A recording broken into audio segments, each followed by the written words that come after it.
마지막 징소리. 문순태 단편소설. 처음에 순덕이는 어머니가 미친 여자라는 것을 몰랐었다.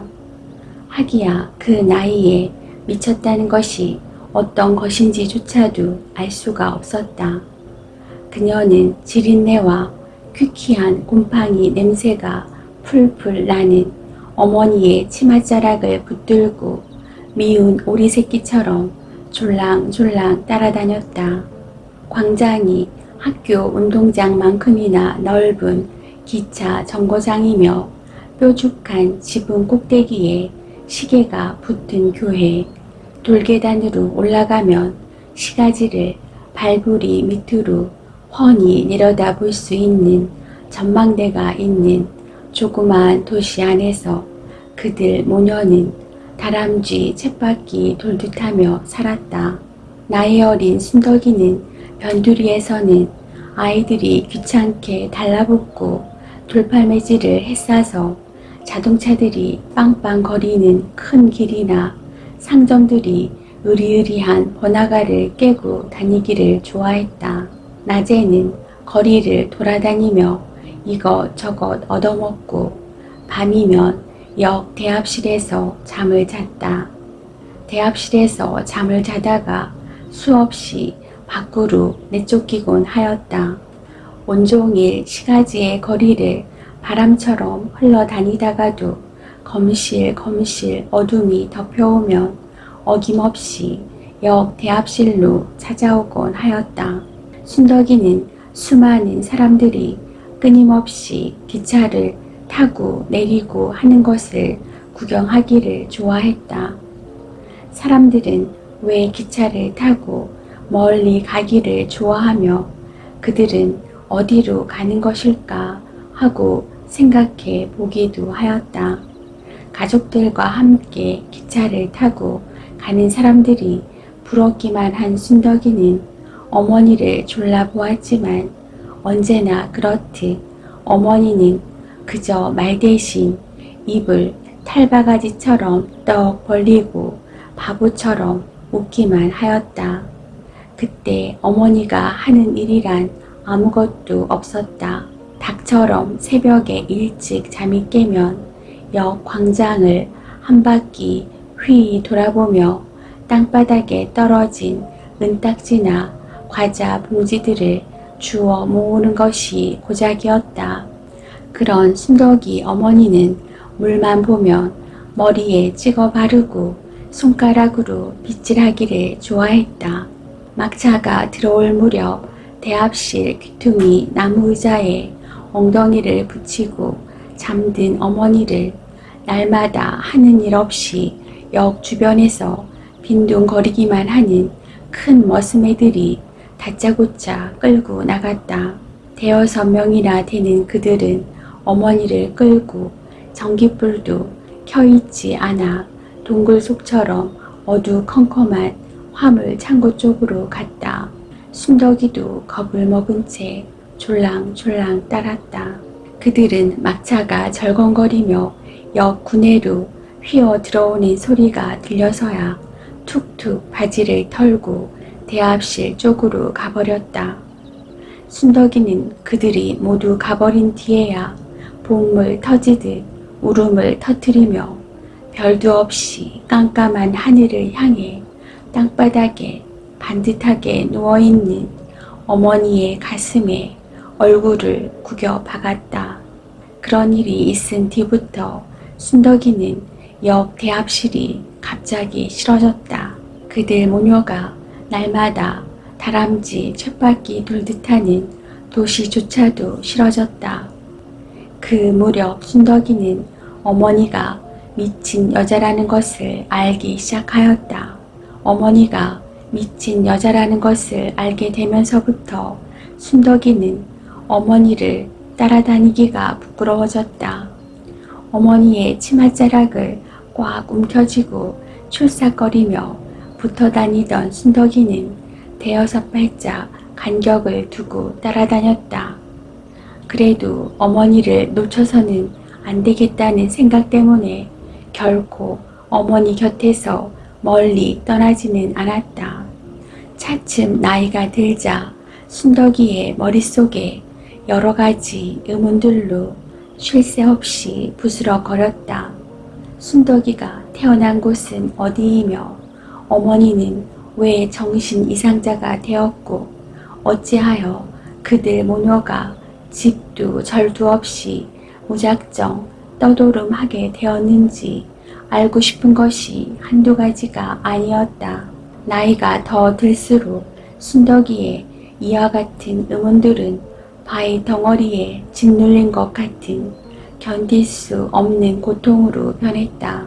어머니가 미친 것도 모를 만큼 철이 들지 않았을 때에는 어머니를 놓칠세라 치맛자락을 꽉 붙들고 졸래졸래 따라다녔던 순덕이가 어머니가 미친 여자라는 것을 알고부터는 부끄러움을 알고 저만큼서 바람만 뒤따르다가 떼글떼글한 울림으로 목소리가 조금씩 터지자 어머니의 손을 꼭 붙들고 앞서 다녔던 거였다.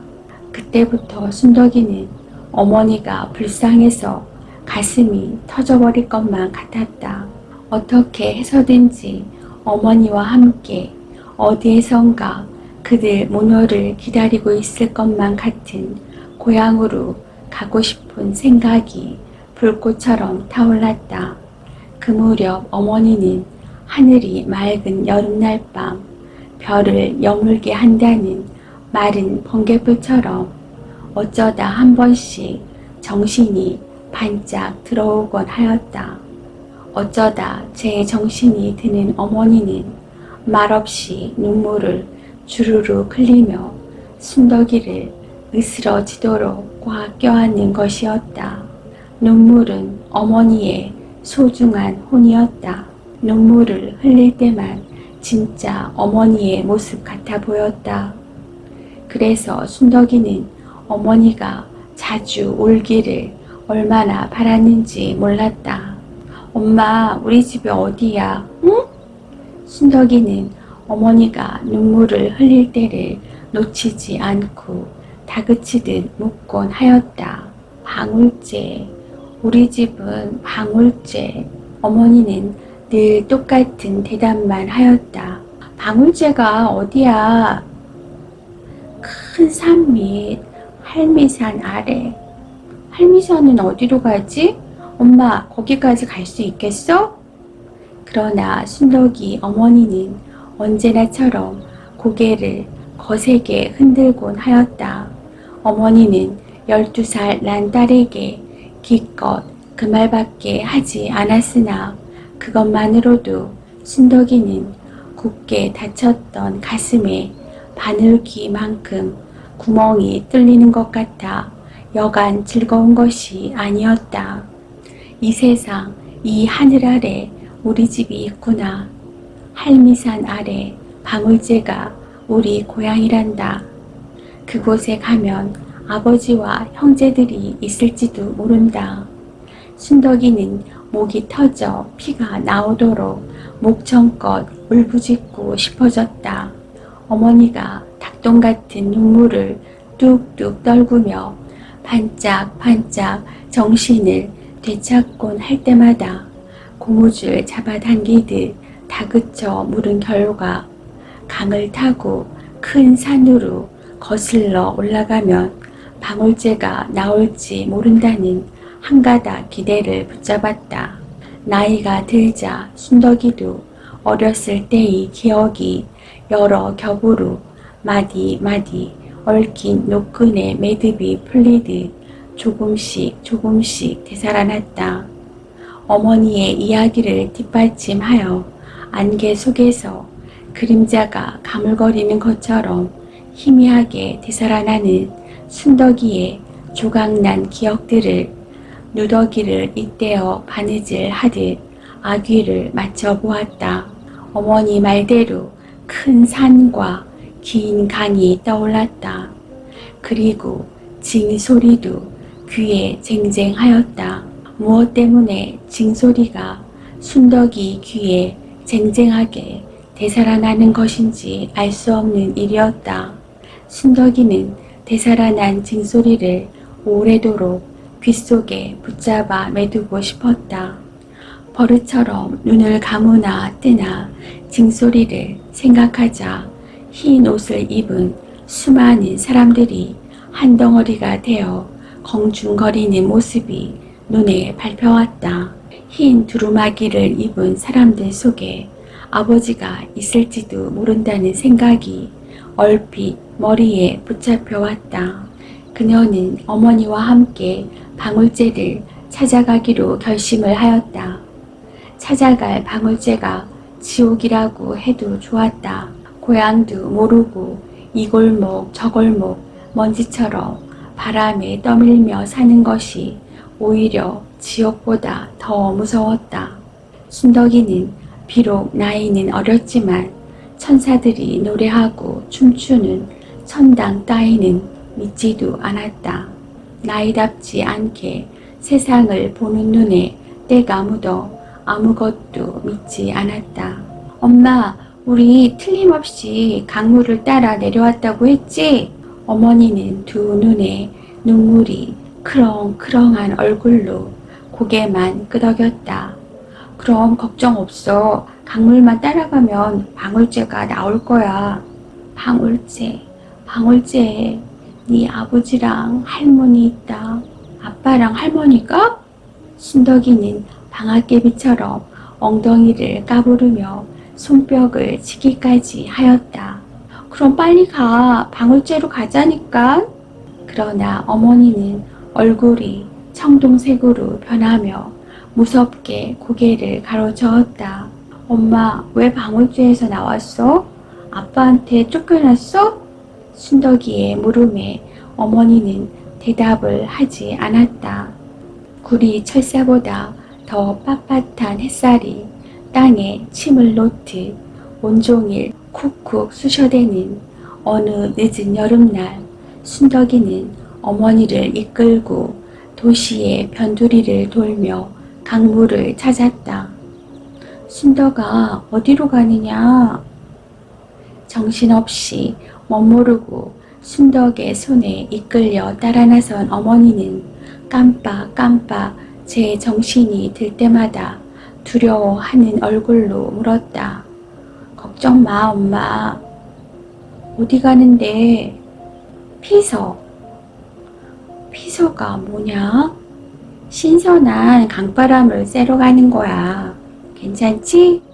순덕은 어머니가 맑은 정신에 고향이라는 말만 들으면 얼굴이 호박꽃처럼 노랗게 질리곤 했기 때문에 방울제를 찾아간다는 말을 하지 않았다. 순덕이는 눈치가 빨랐다. 도시의 이 구석 저 구석을 구겨 던진 휴지처럼 휩쓸리며 볼 것 못 볼 것 다 보고 살아왔기 때문에 활딱 대바라지긴 했지만 그런대로 나쁜 일과 좋은 사람을 구별할 줄도 알았다. 순덕은 또 어지간한 슬픔에는 눈물이 나오지도 않았고 욕설을 귀에 못이 박이게 들어 창피나 부끄러움도 몰랐다. 아스라이 보이는 큰 산을 향해 거슬러 올라갈수록 강폭이 넓어지고 뚝뚝 높아졌다. 배가 고프면 강둑에서 떡갈잎이나 가세풀 줄기, 나팔꽃 비슷한 맺고 뿌리를 캐먹었다. 두레를 먹고 있는 농부들을 만나면 배가 부르도록 밥을 얻어먹기도 하였다. 강을 타고 올라가는 동안 많은 사람들을 만났다. 강가의 아이들은 도시 아이들처럼 모녀를 놀리거나 돌팔매질을 해대지 않았다. 그 지긋지긋한 역 대합실 사람들에 비하면 천사의 사촌들만큼이나 친절하고 마음씨가 고왔다. 아저씨, 방울제가 어디쯤 있는지 아십니까? 강변 마을에서 순덕이는 야무진 목소리로 물어보았다. 방울제라니 마을 이름이냐? 우리 고향이라요. 방울제에 오라부지가 산다는디. 마을 사람들은 아무도 방울제를 알지 못했다. 할미산을 물어보았으나 마찬가지였다. 그러나 순덕이는 절망하지 않았다. 이 세상 끝까지라도 걸어서 방울제를 찾고야 말겠다는 결심이 차돌처럼 단단하게 굳어졌다. 강폭이 갑자기 도마뱀 꼬리처럼 몽툭하게 좁아진 골짜기 어기 마을에서 쇠코 잠바기를 입고 소를 띠끼는 노인한테 다시 물어보았다. 방울제라니 백양사 가는 길목 방울샘이 있는 마을 말이냐? 순덕이는 버릇처럼 엉덩이를 출석거리며 풀떡풀떡 뛰었다. 소리를 내어 엉엉 울고 싶어졌다. 두 어깨죽지 밑에 날개라도 돋친 듯 단숨에 방울제까지 훨훨 날아갈 수 있을 것만 같았다. 엄마 다 왔어. 저 산모퉁이만 돌아가면 방울제야. 순덕이가 뭘 머금은 목소리로 울부짖듯 말했으나 필라멘트의 전류가 끊겨버린 것처럼 다시 정신을 놓아버린 어머니는 새코 잠방이 노인을 보며 헛수아비 같은 모습으로 연신 희죽거릴 뿐이었다. 순덕이는 사람들 눈에 띄지 않는 후미진 팽나무 밑으로 가서 어머니의 몸을 칼갈이 씻어 주었다.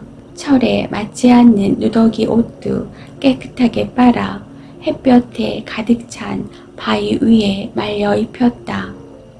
엄마가 아주 딴 사람이 됐어. 아마 아빠가 보시면 반갑게 맞아줄 거야. 찰찰 흐르는 깨끗한 강물에 어머니를 목욕시키고 옷까지 빨아입힌 순덕은 벙글벙글 웃으며 말했다. 물기가 마르지 않은 어머니의 촉촉한 머리칼에선 햇빛이 녹아내리듯 반짝반짝 윤기가 흘렀다. 순덕이는 어머니의 가냘픈 팔을 붙들고 강둑으로 올라갔다.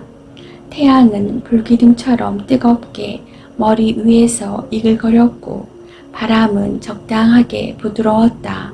순덕이 어머니는 두렷두렷 산과 들을 둘러보더니 공원에 있는 동상처럼 갑자기 얼굴이 굳어졌다. 어두웠던 뇌에 불이 켜진 듯 싶었다. 낯익은 곳이야? 산과 들이 낯익지. 순덕이는 물었지만 어머니는 겁먹은 얼굴로 딸을 내려다보며 여기가 어디냐? 하고 희미하게 물었다. 방울제. 저 모퉁이만 돌아서면 방울제야. 순덕이는 출랑거리며 말했다. 돌아가자. 방울제는 안 갈란다. 어머니는 여전히 겁먹은 얼굴로 딸을 내려다보더니 휙 몸을 돌렸다. 순덕이는 괜히 어머니한테 방울제 이야기를 했구나 하고 후회하였다. 어머니는 순덕이를 뿌리치고 바쁜 걸음으로 오던 길을 되돌아 걸었다. 그러나 어머니는 깜빡하는 사이에 다시 연줄을 놓쳐버리듯 정신을 놓아버렸으며 정신을 놓쳐버리자 순덕이가 이끄는 대로 수걱수걱 방울제를 향해 따라 걸었다.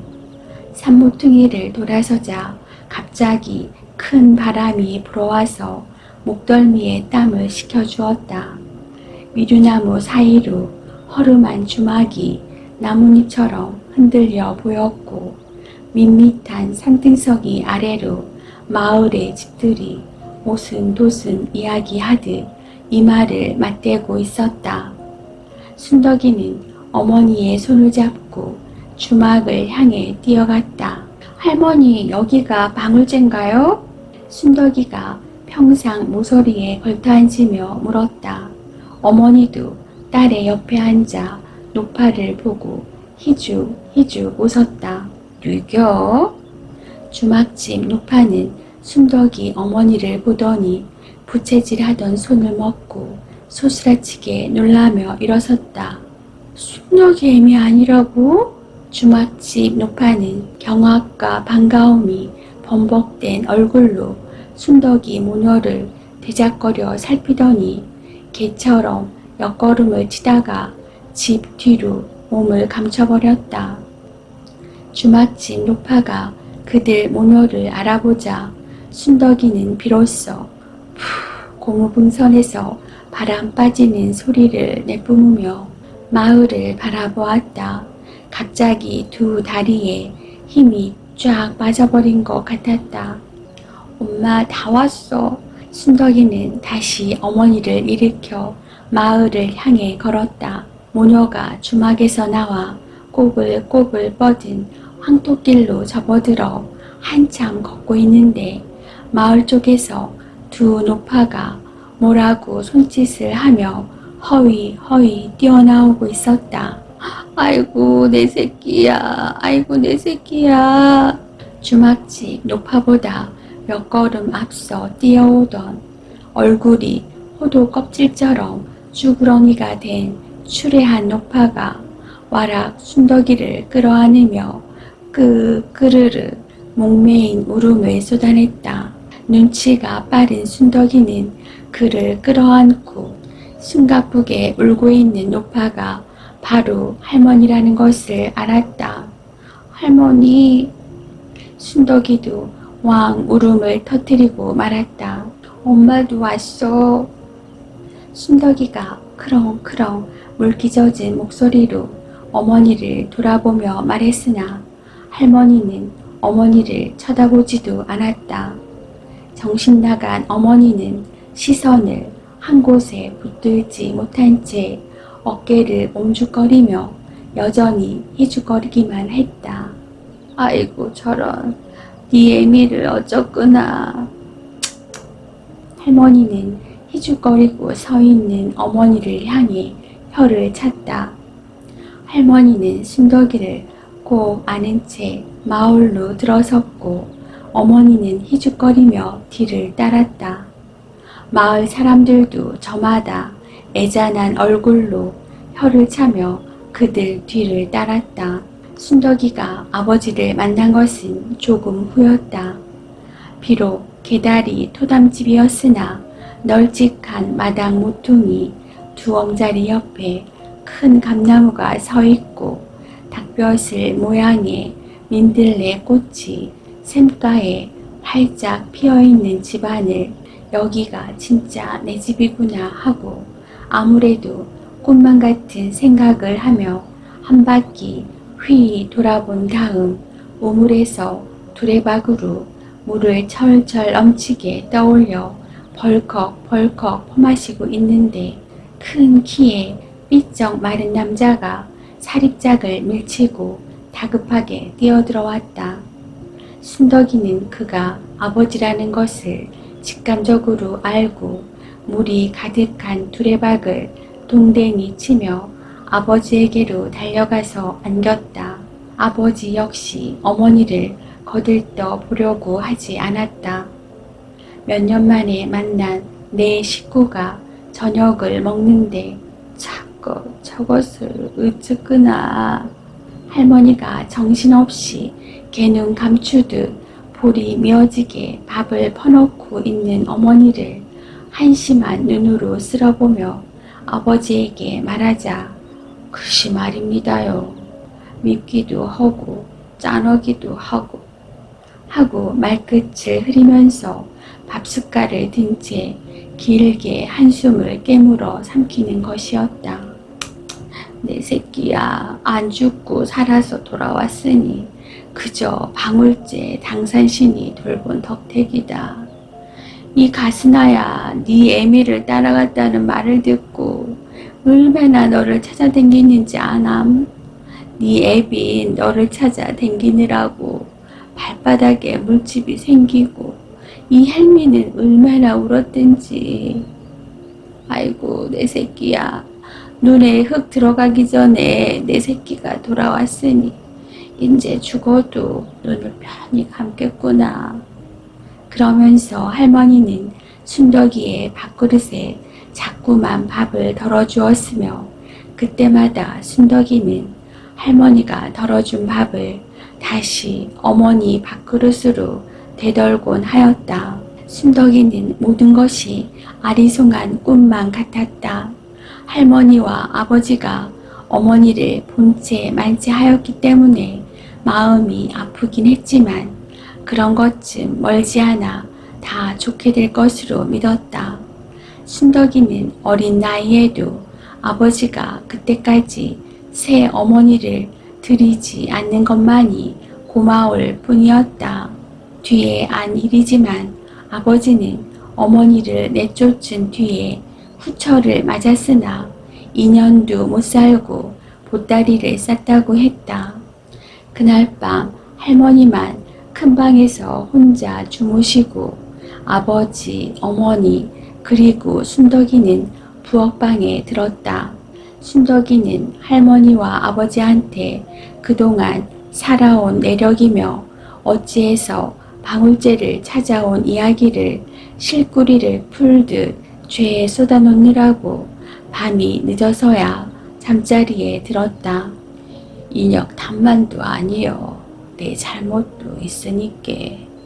지난날은 꽁꽁 묻어버리더라고. 순덕이만 찾아 나선 것이 아니고 인혁도 찾았었구만 그려.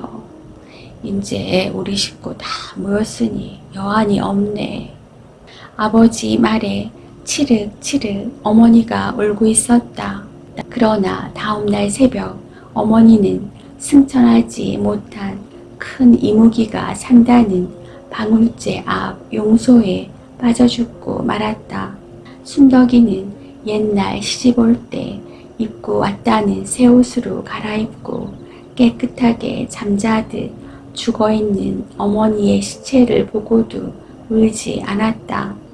어머니를 방울제로 끌고 오지 않았던들 그렇게 허무하게 죽지는 않았을 것이라는 생각이 들기도 하였다. 어머니는 반짝 정신이 든 사이에 죽음을 택한 것이 분명했다. 어머니가 용소에 빠져 죽은 지 3년도 못 가서 아버지까지 신앙 고난 앓다가 세상을 뜨고 말았다. 썩을 것, 격각살이 붙어 애간정을 녹이더니 끝끝내 서방까지 잡아먹었어. 할머니는 눈을 감는 순간까지도 끝내 어머니를 용서해 주지 않았다.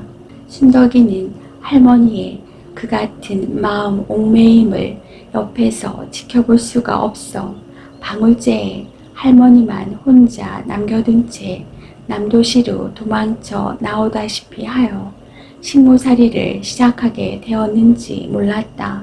3년 동안이나 방울제에 발길을 뚝 끊고 살다가 할머니가 위독하다는 소식을 듣고서야 마지못해 고향으로 돌아온 그녀는 할머니한테서 비로소 어머니가 쫓겨나게 된 이야기에 자초지종을 죄에 들었다. 순덕이의 나이 4살 때였다고 하였다. 그의 여름 방울제에는 심한 가뭄이 들었단다. 모를 낸 논이 거북이 등처럼 쩍쩍 갈라지고 밭 곡식마저도 삐득삐득 말라갈 정도였단다. 방울제 사람들은 꼬박 사흘밤 기우제를 올렸다. 아낙네들은 밤마다 마을 앞 새끼내에 나가서 호치마 하나만을 두르고 키로 물을 까불렀으며 남자들은 할미산 꼭대기에 올라가 불을 피우고 밤새도록 농악을 울렸다. 한여름 보름달이 대낮처럼 밝게 비친 새끼내에서는 방울제 아낙네들이 물에 들어앉아서 밤새도록 키질을 하였는데 할미산에 올라가지 않은 몇몇 마을 청년들은 여자들이 발가벗다시피 하며 퉁벙거리는 것을 보뚝에 숨어서 지켜보고 있었다. 아낙네들의 모습을 지켜보고 있던 청년들 가운데에는 순덕이 어머니가 시집오기 전부터 남모르게 속 태우고 뒤를 따라다니던 바우도 끼어 있었다. 순덕이네 집은 마을의 맨 윗머리 후미진 아카시아 숲 모퉁이 외딴 집이었다. 순덕이 어머니가 마을 안악들과 헤어져 할미산에서 징징 울려오는 자진몰이 가락의 징소리를 들으며 막 아카시아 숲 모퉁이를 돌아서는데 불쑥 바오가 나타나 그녀의 앞을 막아서더니 다짜고짜 아카시아 숲속으로 끌고 들어갔다. 순덕이 어머니는 소리를 내질렀지만 요란한 할미산의 징소리가 깡그리 삼켜버리고 말았다. 다음 날 바오는 자랑삼아 나발을 불고 다녔으며 끝내는 그 말이 순덕이 아버지의 귀에까지 들어가게 되었다. 기우제는 다음 날에도 계속되었다.